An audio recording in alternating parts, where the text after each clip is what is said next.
Hi friends, இன்றைக்கி நம்ம அவரைக்காய் பொரியல் செய்ய போகிறோங்க. இது மதிய லஞ்சுக்காக நான் சைடிஷ்டுக்காக செய்ய போகிறேன். இது வந்து ரசம் சாதத்துக்கு மோர் சாதத்துக்கெலாம் கடிச்சிட்டு சாப்பிட்லாம். சுட சுட சாதத்துக்கு இதை போட்டு பிசைஞ்சு சாப்பிட்டோமா செம்ம சூப்பராக இருக்கும். இது ஒரு டிஃப்ரெண்ட்டான சுவையில் செய்ய போகிறோம். இதை இப்போ எப்படி செய்கிறதுன்னு பார்க்கலாம் வாங்க. இது அவரைக்காய் கட் பண்ணினதை கொஞ்சமாக ஒரு 2 ஸ்பூன் தண்ணி ஊற்றி வேக வச்சுருக்கேங்க. 2 விசில் விட்டுருக்கேன். இப்போ அதை தாளிச்சிக்கலாம். இப்போ பாத்திரம் வச்சுருக்கேங்க, நல்லா காஞ்சிருச்சு. கொஞ்சமாக ஒரு 2 ஸ்பூன் அளவுக்கு எண்ணெய் விட்டுக்கலாம். எண்ணெய் காஞ்சிருச்சிங்க, கொஞ்சம் கடுகு உளுந்து சேர்த்துக்கலாம். கடுகு நல்லா பொரிஞ்சிருச்சு. நான் பெரிய வெங்காயத்தை 1 கட் பண்ணி வச்சுருக்கேன், அதை இதோட சேர்த்துக்கலாம். இதுலேயே ஒரு கொத்து கருவேப்பிலை இலைகள் சேர்த்துக்கலாம்.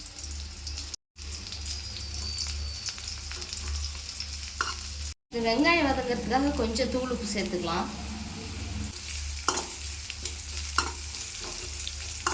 இந்த வெங்காயம் வதங்கிறதுக்குள்ளே நம்ம கொஞ்சமாக பொட்டுக்கடலை பவுடர் பண்ணி எடுத்துக்கலாங்க. வெங்காயம் நல்லா வதங்கிடுச்சிங்க. இப்போ நான் இந்த காயை வந்து தண்ணி வடிச்சிட்டு வச்சுருக்கேன், இதோடு சேர்த்துக்கலாம்.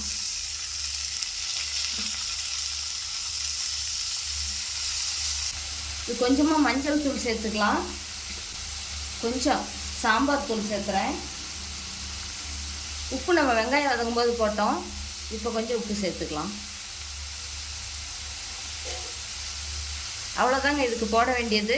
இது கொஞ்ச நேரம் வதங்கின பிறகு நம்ம அந்த பொட்டுக்கடலை பவுடர் பண்ணி வச்சுருக்கோம் பாருங்கள், அதை கொஞ்சமாக தூவி விட்டு இறக்கிடலாம். அது நம்ம அதை போட்டு செய்யும் பொழுது ரொம்ப நல்லா சுவையாக இருக்கும். இந்த மஞ்சள் தூள் மிளகாத்தூளோட பச்சை வாசம்லாம் போயிடுச்சு. இப்போ கொஞ்சமாக நம்ம அரைச்ச பவுடரில் இதில் கொஞ்சம் சேர்த்துக்கலாம். பொட்டுக்கடலை பவுடரு